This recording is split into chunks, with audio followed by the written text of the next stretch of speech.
and got dropped off by his family, and they'd given me some cheese and some watermelon, and they saw me stood by the road hitchhiking. Best watermelon I ever had in my life. It was ice cold out of a cooler. Oh my god. And then that night I slept in an olive grove. It was getting dark, so I had some bread and cheese and went up into this olive grove off the road and sat up at sunset and sat there watching the sunset over the sea on my own in this olive grove. And I realised no one in the world, anywhere on the planet, had any idea where I was. And I remember I started crying, and a big wave of pure joyous existential realisation came over me that it didn't matter where you were, it was all good. It sounds shit when I say it, but it was from that moment on I was changed. I felt like in a way it was a tree ring of growing up, becoming a man. Oh god, it sounds so wanky, doesn't it?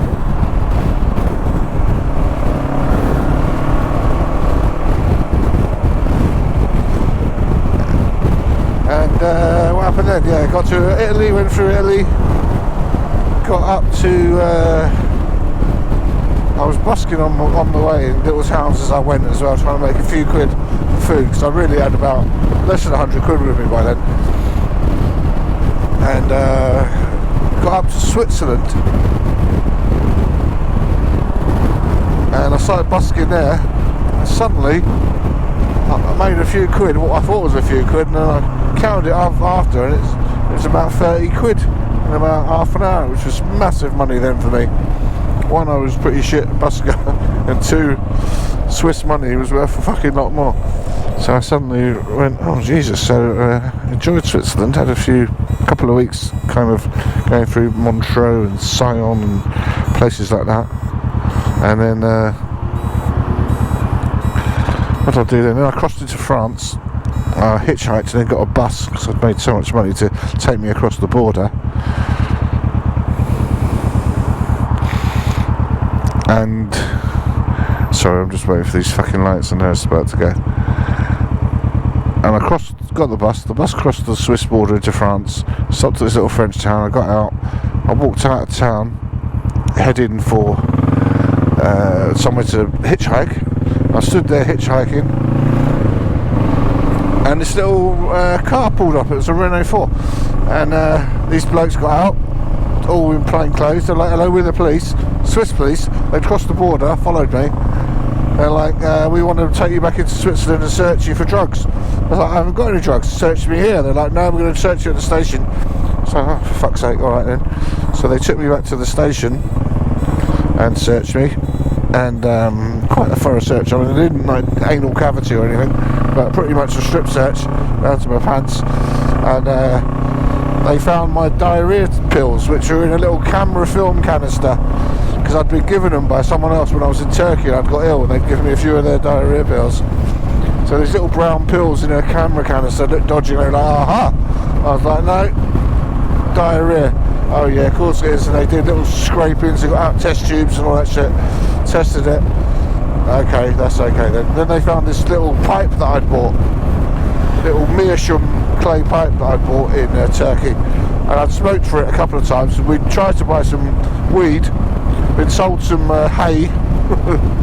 So they were like, aha, marijuana. And I was like, no, not really. They were like, residue, we're going to test it. They were really keen.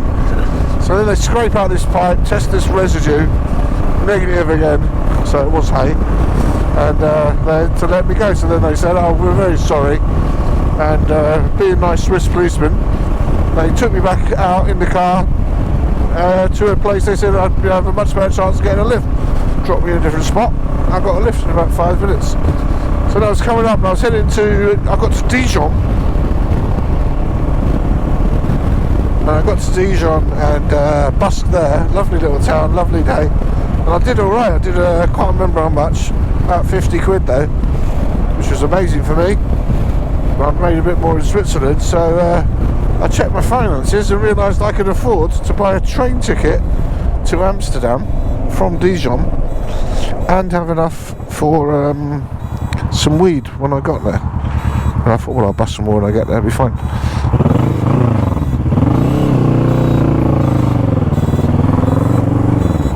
Come on, you two. So I got the train. It was a fucking TGV as well. Lovely, brilliant. And I got to Amsterdam. By then I was pretty excited. Straight to a coffee shop, got some nice gear,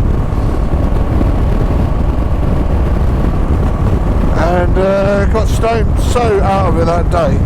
I did a bit of busking, but I remember I was in I can't remember where I was. I think I was in, there was a coffee shop called the Doors Coffee Shop, you know, all about the doors or whatever, and I remember falling out of there at quite early hours, out of my bonds. I had obviously no money to get anywhere to sleep, so I kind of slept under a car. I'm trying to look back at it now, it must have been fucking mental.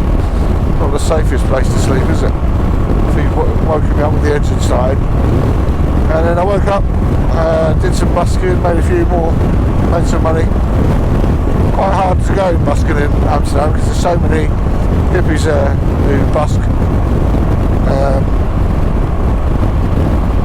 Anyway, made a bit more money. Went out to, I went to Utrecht. It's a lot smaller, nicer. Made more money there busking. Nice coffee shops, more canals in Amsterdam. And spent a few more days there, just bumming around. And then went to Vlissingen. And I think I got the ferry back from there. Got back to Harwich. And I hitchhiked from Harwich to Suffolk. And I felt about 9 foot tall. I felt like I'd gone off and, you know, didn't want to walk about, which is what it was really. You know, I think the German boys do as well. They go off for a little walk, don't they, an adventure for a year or so. Well, it wasn't a year, it was only a couple of months, but still, best summers of my life, man. I always tell my nephew and anyone else, I've always said, just travel where you can, do it while you're young, or you don't care if you sleep in a bush, just do it, meet people, see the world. And I say it to myself these days because unfortunately I've got older and it's harder to sleep in the bushes when you're older. I mean, I can still do it if I have to. Yeah. Well, the point's the same though. Travel. Yeah, I need to go for a proper trip. That's what I'd like to do. An adventure. Best times of my life have been when I've done those adventures. Did another one with Lee a couple of years later around America and Canada. That was fucking amazing. And then did a few with Ariel around Europe in the van. They were the best times ever. Best times ever. One of your best friends having a laugh, making a bit of music or art, puppet show, whatever it is, meeting people, festivals, all that shit. I mean, it's not the same when you're older, because obviously you're not driven by lust and everything else, but still, the crack would be the same. Jesus, how did I get on that story? I don't know, I'm almost home. I hope that the wind wasn't blasting all the way through that, but we'll see, I guess. Now, does he know I'm coming up the inside? Does now.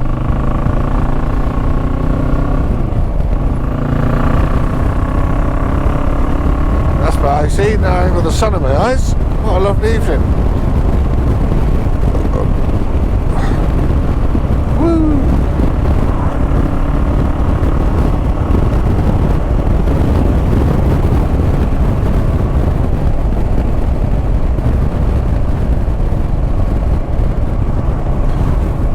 What am I going to have for dinner? That's our next question. Like an idiot, I didn't get anything out of the freezer.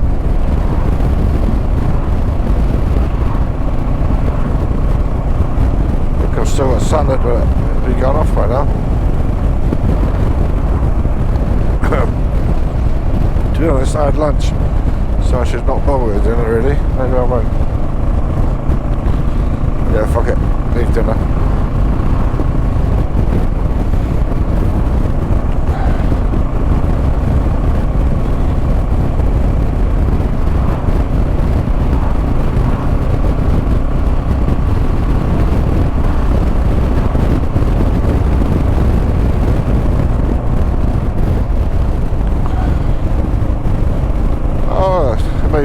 want to go travelling again now, telling all about that.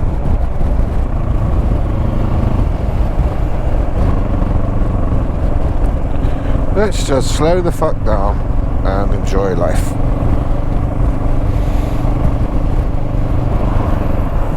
I could get some treats though, couldn't I? Some healthy treats. I don't know what healthy treats I even want really, but there must be something. Better decide. I think I've got 2 more roundabouts.